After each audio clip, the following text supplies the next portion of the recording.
Yun! Kamusta kayo dyan, mga kameta? Ayan na. Magsisimula pa lang ng week, medyo ano na. Let's have some serious discussions here. Of course, last week marami nag-comment na bakit parang masyadong maaga na pag-usapan ng 2025 elections. Bakit natin pinag-usapan yung potential Senate slate for the 2025 elections? Bakit natin pinag-usapan whether tatakbo si Leni Robredo sa 2025 elections? So, some people are saying it's too early to even prepare for the 2025 elections. Maybe it's time for respite. Maybe it's time na mag-tutorial muna tayo around the world, mag-Magellan style na rin. But I obviously have some disagreements with that, and I'll discuss that very shortly. But at the same time, ito rin po yung tanong natin. More than 8 months removed from actually almost 1 year since yung elections last year.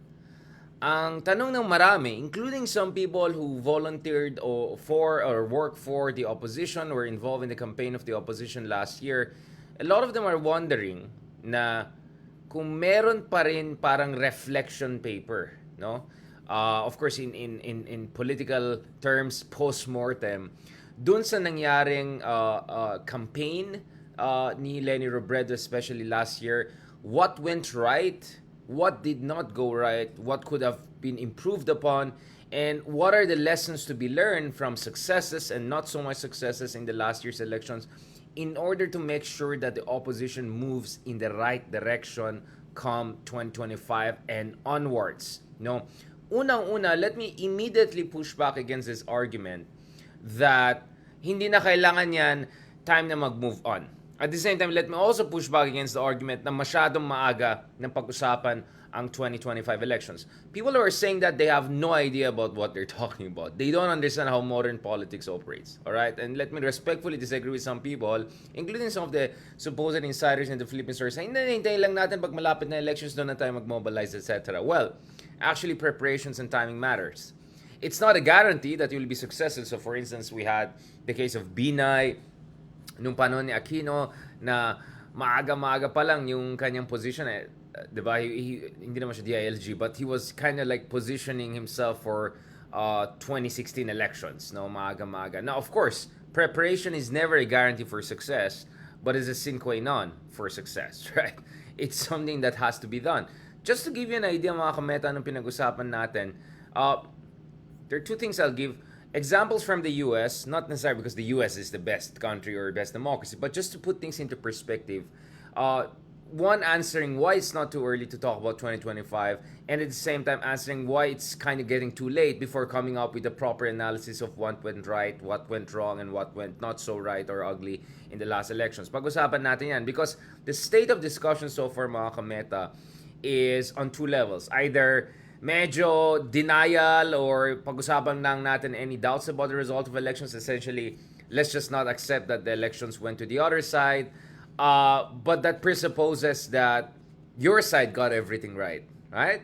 At the same time, the other one is just going toxic and saying, wala nang pag-asa, ito na, wala na, nabudol na tayo, Magellan Jr. na forever, or mga ganyan style. Right? And I don't think any of those are actually helpful.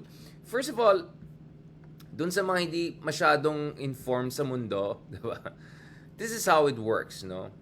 So, if you look at it, for instance, in the US, nung Republican parties lost multiple elections back-to-back, especially 2 presidential elections back-to-back under Obama, what they did is they came up with a post-mortem analysis, no? And the post-mortem analysis, essentially, this is what they had in 2012. So, they had this post-mortem analysis. And dito sa post-mortem analysis nila, pinag-usapan nila ano yung mga weaknesses nila. Especially after the loss of Romney to Obama in 2012 elections. And one of the things that they discussed was how, for instance, the Republican Party was doing very weak among minorities and that they need to have a minority-focused strategy, especially Latino votes. Very, very important sa kanila yan. So that was one of the things that they focused on. And inevitably, there was also discussion on whether, maybe their economic policies, especially deregulation, privatization, all of the sorts of neoliberal package perhaps was not appealing to the working class, among others. And also there was a recognition that perhaps culture war is something that they have to look at. No, now Donald Trump, of course, didn't necessarily follow yung prescriptions doon sa post-mortem. But in a way, right? In a way, if we look at it since Donald Trump became the president, the United States Republican Party has been more aggressively been trying to court yung mga minority groups. Not necessarily in ways that the Republicans initially perceived, but in a very different way. Obviously, Trump was very controversial. He said all of these horrible things about Mexicans, build the wall, etc. But if you notice, Trump is very strong among Latino voters na conservative, especially in places like Florida, which is a swing state, right? And one reason is because he's very tough against certain Latin American leftist leaders, etc., right? Kaya nga the so-called white Cuban vote for him. The other thing we notice is also we see Latinas, Arab Americans, among others, including a former Iraqi beauty queen and translator for U.S. troops, who's now expected to run for the Congress to take on the squad. So you see more and more efforts to tap into conservative minority candidates and voters, among others. So to a certain degree, you could say that the autopsy that the Republican Party did was effectuated in a certain way, also get it right, but not everything wrong. But the fact of the matter is that at least there was an effort by the Republican Party to take a look at what it got wrong. And in 2016, they won, right? They won. And now that, of course, Republicans have lost again a number of elections, they're doing another one to see whether they can get back at Biden and Democratic parties.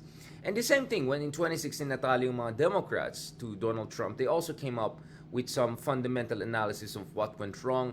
And accordingly, they were able to adjust their strategies. And in 2019, they were able to essentially regain back the U.S. Congress. And in 2022, the Democrats were able to regain back the White House, right? So we see that in many countries, right? Especially flagship democracies or democracies that are very much, the blueprint for our own democracy when it was first established. Medyo de rigor yan, diba? Given na yan na after an election, especially if you're not doing well, you do something about it. You try to analyze and understand what went right and what went wrong, right? Now, in the case of the opposition in the Philippines, especially liberal opposition, it's not only one elections we're talking about. You're at least talking about two elections, if not three. 2019, no Senate candidate from the liberal opposition won. 2022, both vice presidency and presidency went to Marcos and Duterte. And in 2016, of course, Duterte won by by landslide, at least compared to the second highest candidate, although he got barely 40% of the votes. Landslide in the sense that ang laki ng agwat niya with Maro Rojas was the first runner-up, back then. Although Leni was able to eke out the victory in 2016 against very difficult conditions. And of course, I think that's the context within which si Bam Aquino, yung naging preferred campaign manager ni Leni Robredo nung 2022 elections, No, but going back to this, the first thing is medyo given na, especially after multiple election setbacks, you have to have a thorough, objective reflection on where you went right and where you went wrong and how to move forward. Just questioning the elections outcomes and blaming voters, etc. That's not really the smartest way forward. That's not how adult, advanced, mature parties or pseudo parties in democracies behave. The other thing we have to keep in mind, mga kameta, is that 2025, thinking about 2025 is not early. In fact, thinking about 2028 is not also early. Let me give you a very good example. So one of the deciding factors in the 2020 elections, kung saan natalo si Trump at nanalo si Biden by a landslide, especially when it comes to electoral college vote, was because one of the swing states, Georgia, turned blue, right? It's a purple-red state almost, but from red-purple, it went all the way to blue-purple, right? So Democrats were able to secure not one, but two senatorial they were able to secure the two Senate seats for Georgia, but also, importantly, secure it for Biden. That was very, very important. And that effort was not a 1-year effort, not a 6 months effort, not a 3 months effort, not even a 5-year effort. It was a 10-year, decade-long effort by Stacey Abrams, who was on the ground from 2012, 2011. She was already working on winning back voters, strengthening the electoral base of the Democrats. And essentially, after so much effort, so much organization, so much grassroots activities, eventually she was able to get a lot of new voters in, minority African American voters in. and Democratic voters in. And that's why it paid off big time for Democrats. Multiple Senate victories, 3 or 4 at least over the past 2 or 3 years, and of course, victory for Biden in 2020. So it was a 10-year effort before Georgia turned. So to say that you should just prepare for election 1 or 2 years ahead, especially in a very competitive, difficult field, you don't know what you're talking about, right? Again, of course, US and Philippines are not exactly the same case, but there are lessons definitely to be drawn here. Preparation should be long-term. So in fact, not only 2025, 2028 pa lang, dapat opposition is already preparing for that in one way or another. And as I said, you cannot have a proper preparation if you did not also do a proper diagnostics of what the good, the bad, and the ugly as far as 2020 elections is concerned. So yun yung sinasabi natin, mga kameta. Preparation is a very long-term process. So you don't run for presidency few days before, biglang out of nowhere, few days before malaman yung lineup ng presidential candidates. Obviously, you can say, what about Duterte, etc. What? But let's be honest, that's a sui generis case, right? And there are many ways to explain why Duterte won in 2016, including structural factors. But then again, you don't want to rely on exceptional cases to make a strategy for what could turn out as not very exceptional moments, a normal moment, right? That's not how you don't do strategy based on hope and outliers or based on sui generis cases. Okay, that's very, very important. So having discussed those two things, let me also go back and discuss the other things. So one of the things we also saw in the last year's campaign was this emphasis on compassion and itong sinasabi na radical love. So I was always wondering, saan nakuha itong idea ng radical love? So I was pointed out by some good friends, hopefully we'll have an interview with one of them soon, that this actually comes from the case of Turkey and the victory of, I think this was the mayor of Istanbul, etc., against the ruling AK party, of Erdogan. Now, what's interesting is, okay, first of all, I was wondering, is this from Rumi, right?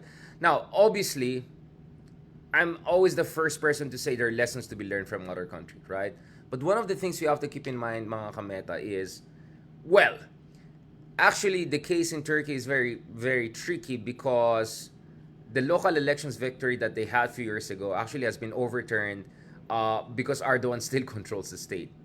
And in fact, the other thing I want to say is that aside from the common sense argument that, in fact, there are also certain peculiar things about Turkey that may not necessarily be applicable to the Philippines. But one thing that I think we can actually learn from Turkey is that the opposition has come together, right? So there is a united opposition there with a single definitive candidate, and in this case they chose the CHP candidate. He's quite an aged guy, I think 85 na siya, no?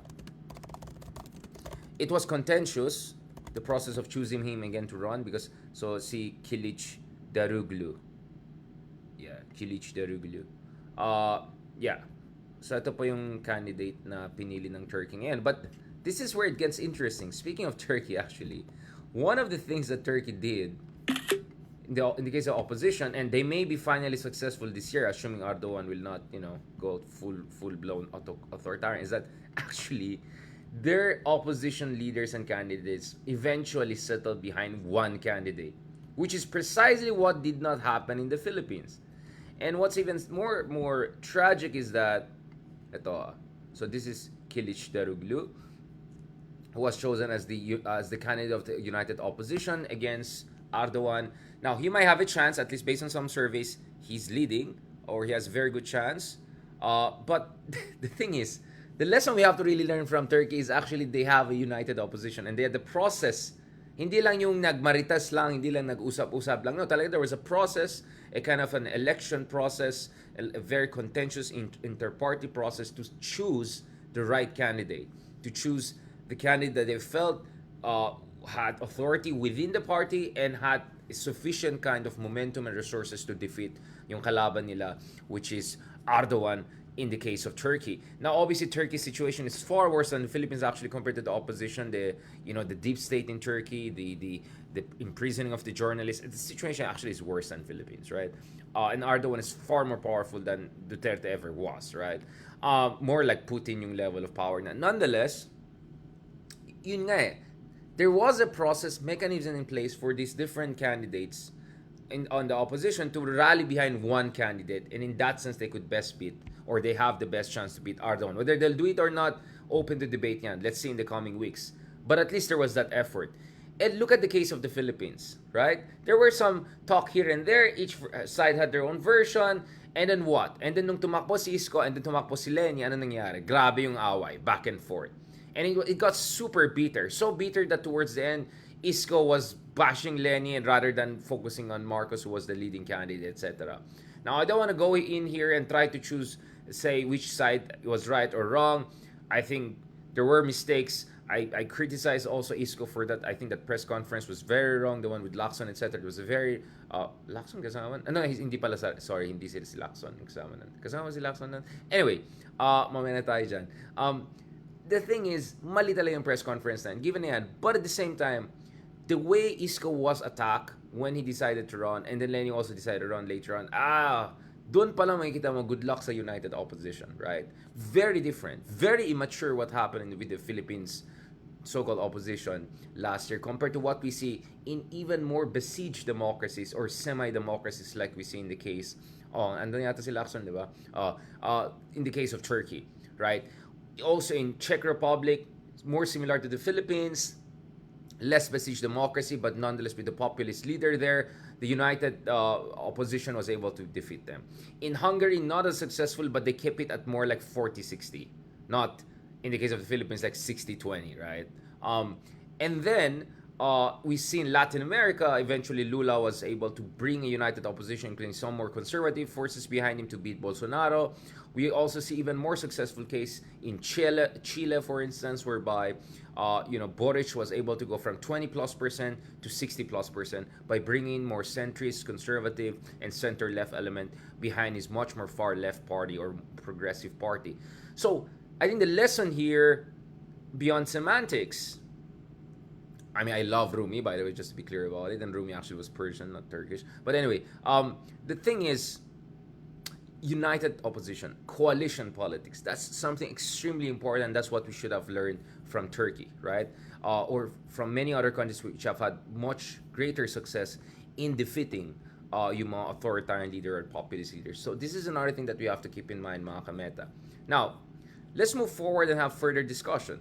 The other thing I want to say, mga kameta, is, sorry, I mean, suddenly like parang napunta na tayo sa sobrang malalim dito sa case ng Turkey. Now, this is what I want to discuss.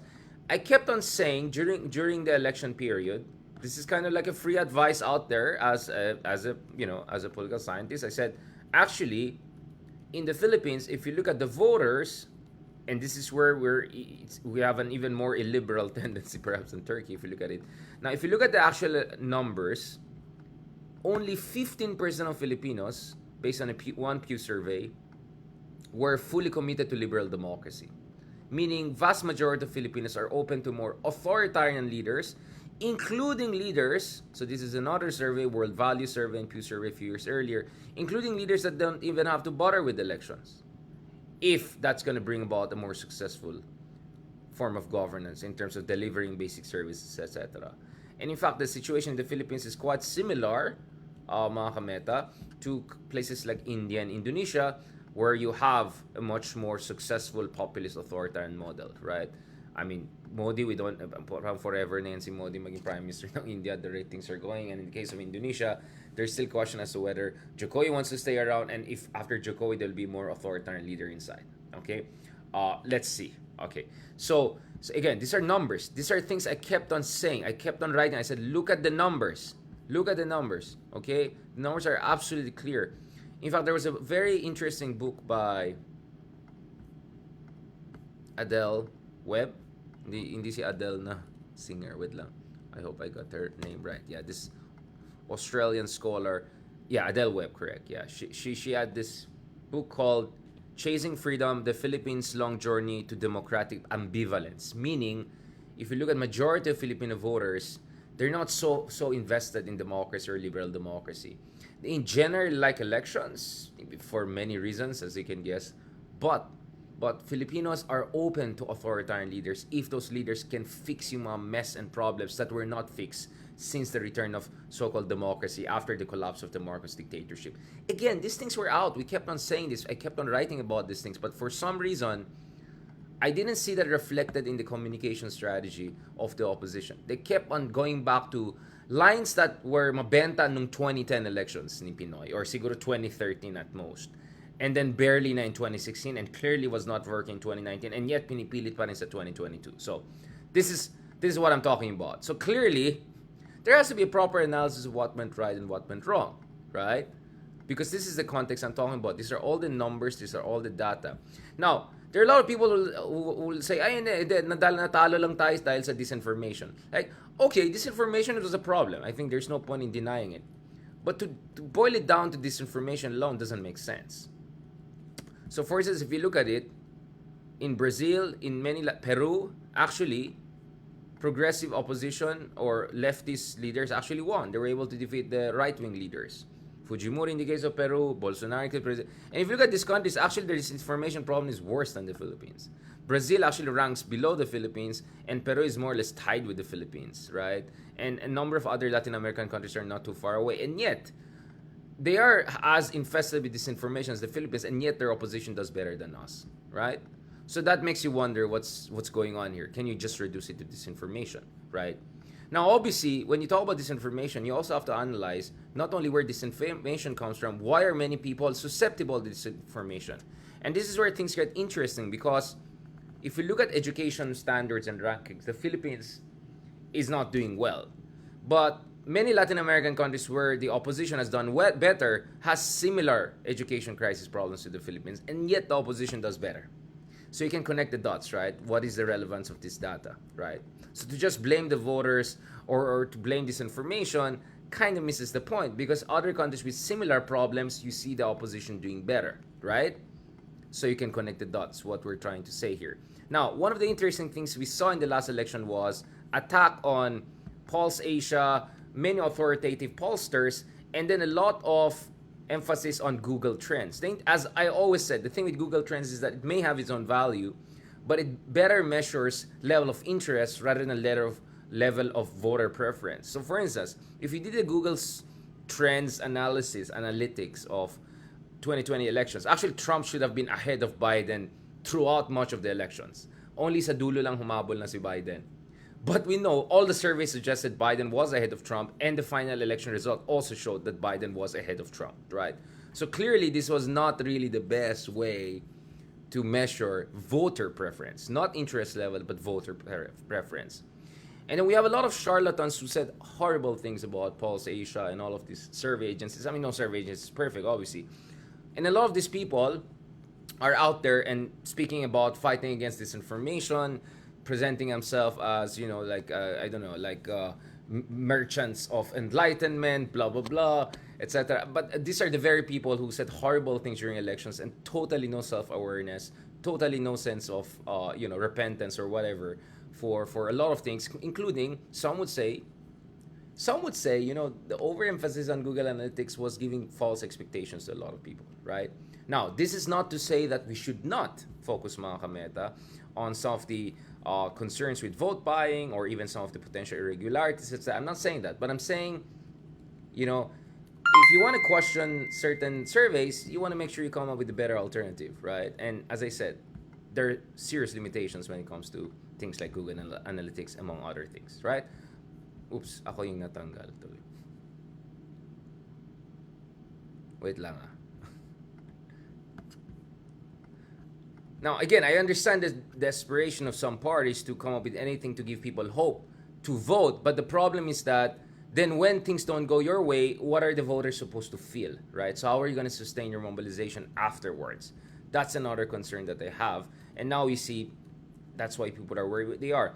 The other problem I also have, mga kameta, is because we're yet to have a proper post-mortem analysis, a proper analysis of what went right and what didn't go very right, you're seeing this proliferation of a lot of toxicity online, a lot of toxicity, including from some of these accounts, a lot of them anonymous, very trollish, who are going out and trolling everyone, including yours truly, trolling Vico Soto, trying to cancel out everyone.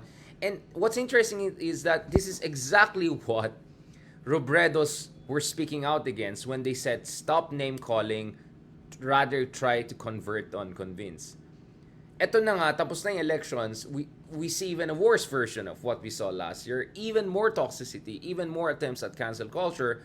But the point is, not only is it's not working, and I don't really see the utility of it, it's actually very, very detrimental to the opposition, because it makes it very easy for the other side to portray the opposition as a bunch of elitist, cancel culture obsessed people, a bunch of Karens, a bunch of all of those things. So I hope, you know, there'll be more follow through on what the Robredos were saying last year, which is don't go out and name call, don't go out and try to cancel people, try to win them over. And voter blaming and, you know, trying to cancel out other people is exactly the opposite of that. All right? This is very important. Kaya nga sabi ko, sana Leni will come out again, siguro once in a while, and say something about this, or at least internally do something about it, because this is really not helping anyone, really, and it's alienating a lot of people and putting the opposition in an even more difficult position. No, the other thing I want to also add here, mga kameta, is I also wonder, like, okay, now you have a new leadership in the Liberal Party, for instance, but how new is this new? And then the supposedly new leadership, what is new in terms of their strategy and approach? The other thing I want to also emphasize here is, I mean, when it comes to Lagman, you know, a lot of people there, Pagilat, etc., they're fantastic. They're good people. They're good people. They have good hearts, smart people. They love the country. No question about it, right? So if you look at a lot of people there, at the same time, I think it's also important that there's a self-awareness about the shortcomings of the Liberal Party when they were in power, including teaming up with more traditional politicians to get things done. Now, I understand realpolitik, all right? Hindi tayo naive. But there has to be a recognition of the shortcomings in the past, including whether shortcomings during Yolanda, whether the fiasco during the Mama Sapano, whether the lack of inclusive development. Now, we're not saying Liberal Party should be blamed for everything. That's completely unfair. Hindi naman Liberal Party si Arroyo, hindi naman Liberal Party si Estrada, hindi naman Liberal Party si Ramos. Last time I checked, Lakas siya, which is the party from Romualdez, right? Who's the cousin of and ally of the president, right? But you get what I'm saying. I think sometimes what is really important is, first of all, self-awareness, and second, having a mea culpa once in a while, recognizing some of the shortcomings, and from there come out and work and try to win the hearts and minds of people, right? I think it's also important for more fresh blood, fresh ideas to come in. Kumbaga, rebranding din in a way, no? It's very, very important, no? And right now, I'm not sure what's going on here. I'm looking forward to interviewing Lagman or someone out there to see their point of view. We're trying to arrange discussion with some of the people who know about the campaign and how to move forward. Again, we're not here for blame game, but I also do not agree with voter blaming, and I don't also agree with election denialism. Those are also not very helpful, right? So if you want to move forward, you have to have some honest, serious, reflective discussion. And this is just common sense for any major parties in any real democracy, or at least aspiring democracy. Yun lang po yung sinasabi natin, all right? So I'm not here to try to, blame these people, etc. But I'm saying, mahirapan ang opposition to regain back momentum and trust of people if some of these basic things are not done. And yun na nga, 1 year removed from the elections, I'm still wondering if there's that kind of thorough reflection, and if there's also openness to new strategy, new blood, new ideas, and also self-awareness and humility and acceptance of some of the shortcomings in the past, because really that's the way to win back people. Now, speaking of humility and self-awareness, I always say, if my tweets sometimes, my comments sometimes are too feisty, or some people take offense with them, my apologies, but that's not really the intention here, and I have no problem with apologizing, because wala naman perfect, right? And of course, and it's not, and wala naman perfect should also not be an excuse to be insensitive, etc. That's why I'm trying to be here as objective and as fair and compassionate as possible, because I know there are many, many fantastic people. I may not agree with them 100%, but fantastic people who were part of that campaign. They really contributed to the betterment of the campaign, and who also share a lot of my sentiments and not going to say analysis rather, and want the opposition to do better. And as I said, even if wala kang paki sa opposition, ayaw mo sa opposition, fine. But if you want a real democracy, you have to have a strong opposition. Given yan, you have to have some equilibrium and balance. Otherwise, alam na this, diba? We could be in big, big trouble. You see, if not for the opposition, nako po, kung ano na pang mga bardagulan na nangyari sa atin, way worse than even what we have, right? People tend not to appreciate the value of opposition. But the opposition should also regain the hopes and dreams and trust of the people if they want to stand a chance after three setbacks from 2016, 2019, and 2022, right? Especially 2019 and 2022, right? And you want to make sure in 2025 it's going to be a better situation, and more especially by 2028, when you hope that the anti-incumbency situation that happened in 2022 was more of exception to the rule, because the tendencies after 6 years, voters tend to be anti-incumbent or try to look for something different. All right. Again, so going back again to what I said a while ago, no, it's not too early to talk about 2025. And yes, I think medyo 1 year na since elections, you need some sort of proper analysis of what went right or not so right in the last election, so that you can have a proper discussion about how to move forward. All right. On that note, thank you very much. Maraming salamat sa lahat ng mga sumusuporta sa atin. I really appreciate it. Perhaps, ilan sa inyo hindi natuwa, gusto nila marinig dito is, sige, question natin resulta ng election, sige, pilitin natin ng Google Trends, sige, pilitin natin ng ganito. If you want that kind of analysis, I'm sure there are a lot of people out there, okay? Please go ahead and watch them. You know you're at your game. But I'm not here to do partisan echo chamber, all right? I'm here to do proper analysis, because that's really how we can best move forward, all right? Maraming salamat. Thank you very much. And, yeah, maraming salamat dito. Marami rin pala tayong supporters dito. Ayan na. Including yung mga troll katulad ni Warren Bistak. E di umalis ka dito. Ayan talaga. Thank you very much again sa mga sumuporta sa atin dito. Ayan. Si Ma'am Jocelyn. Ayan. Ayan. Thank you so much. Ayan. Ang daming mga sumusuporta sa atin kay Victoria. Thank you very much. Ayan. Thank you kay Alioma for joining us. Ayan. Just Your Average Joe. Ayan. Yeah. Oy, wag kayong ganyan, ha. Wag kayong mean. Talaga itong mga mean din itong mga nandito. Thank you very much again. I really, really appreciate it. Thank you rin tayo dito. 1 second lang, hindi ko basta alam niyo na, mga kameto, okay? We're here to have constructive discussion about future. Yun lang naman talaga eh. Maraming salamat. Thank you very much. God bless.